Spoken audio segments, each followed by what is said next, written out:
MMA show around the world. My name's Mighty, and I'll be your host for this evening, or this afternoon, or this morning, whenever you want. That's the thing about YouTube. You can watch it whenever you want. You can watch it when you're in class. You can watch it when you're at work. I mean, do the responsible thing and watch it in one of those two places. I mean, that's what I would do. In any case, thank you so much for joining me. This is the 73rd episode, I think. 73rd, 76, something like that. So it's like climbing up. So yes, I'm excited about that. So anyways, I want to get back to this past week in UFC 191. Demetrious Johnson, Mr. Mighty Mouse, does it again. Still no respect. Well, I mean, some people respect him, but there's still a lot of hate because he's, he looks like one of those Funko Pop vinyl dolls. I mean, he's a little bit bigger than one of those, but because he's so small, everyone, what's this guy got to do? Go to McDonald's 3 times a day until he weighs 185 pounds and he's a middleweight, and then people respect him? I mean, that's what it's looking like. I feel bad. I still think, and I said this before the fight, I thought he was one of the best pound-for-pound fighters in the world. And honestly, after this performance against Dodson, it just reinforces that statement, right? Even Dana White's saying the same thing now. So if Uncle Dana's saying it, you know it must be right. Right? Right? I don't know. Anyways, so the thing is with this card, where does it leave everybody? Anthony Rumble Johnson was already the #1 contender. He gets a KO/TKO against Jimmy Manuwa, so he can't move up any higher except for becoming champion. So he's in limbo of where he is at now. Like, who does he fight? DC's fighting Gustafsson, so it probably makes sense that he fights the winner between them. I mean, I don't know who else you put him up against right now. Arlovsky, he gets a win against Mir. It wasn't great. Some people thought Frank Mir won. I thought Arlovsky did just enough to win, but I thought it was a 29-28. I thought Frank did win one of the rounds. I don't recall which round right now, but I felt that he did win one of them. So, does he get the nod? Probably not. Not to mention, I think Verdum is hurt right now anyway. He's sitting on the shelf, so you're probably going to have to put him up against somebody else anyway. Maybe put him up against Dos Santos Overeem winner? That'd be interesting to see where he really fits in the mix. So, in any case, that's where everyone kind of is. Demetrius, I guess it's time for him to move on to a different weight class because he's pretty much gone through almost everyone in the flyweight division. But I will say this, as far as the losers go, I would really love to see Joseph Benavidez against the magician, John Dodson. I don't know how, but they've never fought. So I think that's a good matchup. And Benavidez is on a streak, so that would be a good segue for possibly Benavidez getting another title shot against Demetrius. I mean, there's not a lot of competition. It's almost getting to the same thing like Ronda Rousey's division. She's gone through her division pretty much. I mean, obviously, Holly Holm's coming up in November in Australia. But, I mean, she's beaten almost everybody in the top 10, and some of them she's beaten twice. So, Demetrious Johnson's starting to get the same way. Maybe he moves up to 135? I don't know. We'll see what happens. In any case, that's UFC 191 from this past week, and I thought it was a solid card. I did go 5 for 5 on the main card as far as my picks go. Paige Van Zandt came. She saw us. She kicked some butt. She looked good. I expect big things from her coming up. I mean, if the UFC grooms her properly, she will be a superstar. She's got the look, the personality, and she's relentless in the cage. She might need, obviously, a little bit more work on some technique. Maybe not so scrappy per se, so that way she has longevity. You know, if you just go in there always doing barn burners, you have running the risk of getting caught, possibly injuring yourself. So maybe a little more finesse to it, but I think with the right grooming, you have another Ronda Rousey in a lower weight class. That doesn't hurt the UFC, not at all. And she's not hard on the eyes at all. So in any case, tonight, actually, let's get into what happened tonight. Tonight was the premiere of TUF 22, which is coaches Conor McGregor versus coach Uriah Faber. And that is basically Team America against Team Europe. You know what?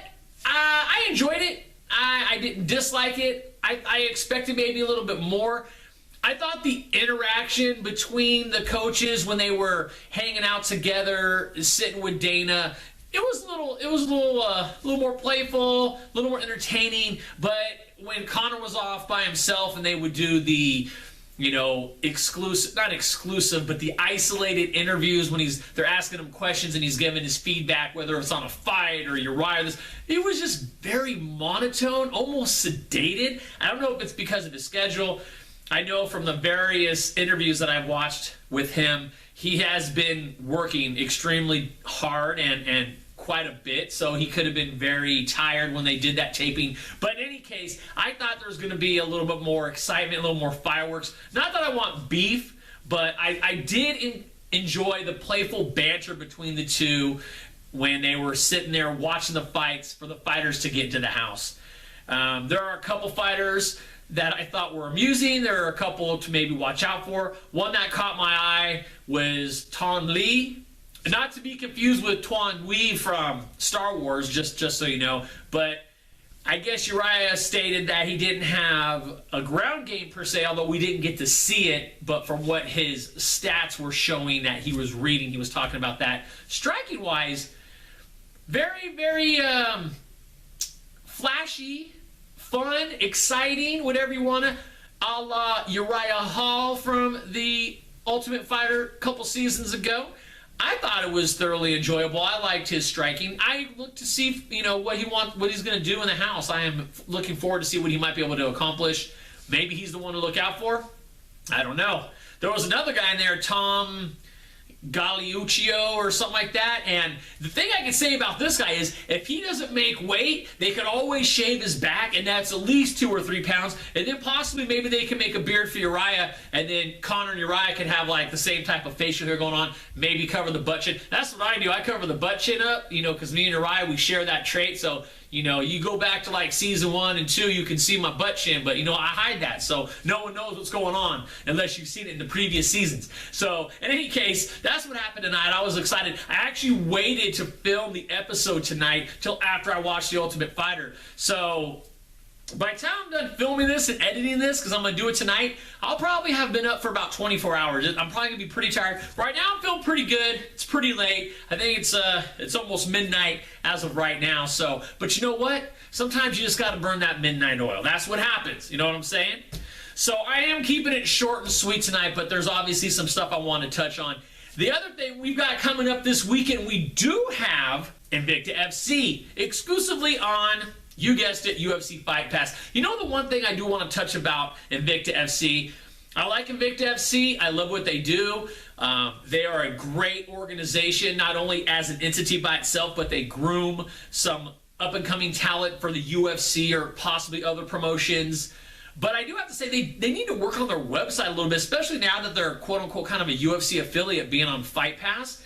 Their website is, it's a little lackluster. So other than that, though, I can't say nothing else about the promotion that I dislike. So with this weekend, they're going to have Invicta FC, I believe it's number 14, and it's Tanya Evinger against, I guess it's pronounced Penny Kianzad? I suck at names. But this is an interesting fight. It's for the title. Tanya Evinger is the current champion, and she is on a 7-fight win streak. She's definitely more experienced. She has seen tougher opponents, I believe. Kianzad is 8-0, so she's undefeated. She's more of a striker, although she does have a little bit of wrestling background. So what I will say about Tanya Evinger is that sometimes her jiu-jitsu defense is suspect, and that's the only thing that could worry me. But honestly, all of Kianzad's wins are either decision or TKO. She has no submission wins. So in this particular matchup, I think Tanya goes in and she wins this pretty decisively. I think the only way Kianzad can win this fight is if she outpoints Tanya and gets a decision that way. Otherwise, I see Tanya finishing this fight possibly in the earlier rounds, maybe the second or third via TKO. I would definitely give her the advantage because of the experience and the higher level of competition that she has faced. So that will actually be this coming weekend. We still have Bellator the following weekend for Dynamite in San Jose, and then the UFC is not going to be around for another couple weeks. World Series Fighting is also next weekend at the same time as Dynamite for Bellator. So the main thing going on this week was the premiere of The Ultimate Fighter. A lot of people were interested to seeing that and seeing how it was going to unfold and what kind of drama and this and that. So, you know, like I said, I wasn't super excited about it. Didn't hate it, didn't love it. Thought it was decent.